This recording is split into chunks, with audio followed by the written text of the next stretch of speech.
On the holiday of Purim, we have commands to give gifts one to the other, Mishloach Manot. We have a special commandment to give Matanot L'Evyonim, to give food to the poor. All year round, we have the idea of charity. All year round, we have the idea of being nice to one another. Why are these specific commandments regarding the holiday of Purim?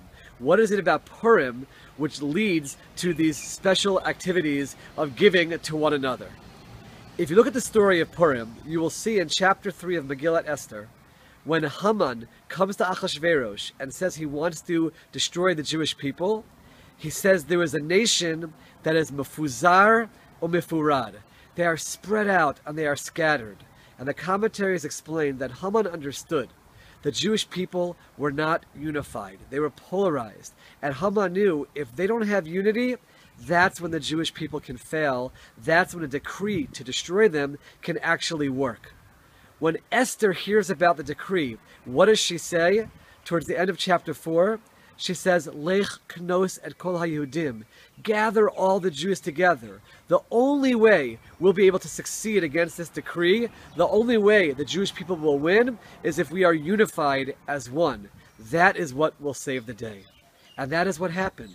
The Megillah continues and explains how the Jews unified together. There are even many times where the plural should be used when talking about the Jews, but it's the singular language instead, because we actually came together as one, and that's what ultimately brought our salvation and how we were able to defeat Haman and his evil decree against our people. So when we celebrate Purim, we can't just be nice to one another as usual. It can't just be charity as usual. We go overboard and we go around and we try to give gifts to one another, reach out perhaps to people who are not usually friendly with, generate even more unity. Yes, there's usually charity, but go out of our way to make sure no one is alone, no one doesn't have food for their Purim feast. That's the unity which we try to show on Purim to recreate what they did back in the Purim story to bring their salvation. As we on Purim give our Mishloach Manot, give our Matanot L'Evyonim, as we reach out to one another and generate unity, let's remember it shouldn't just be on Purim Day. We live in difficult times for the Jewish people in Israel.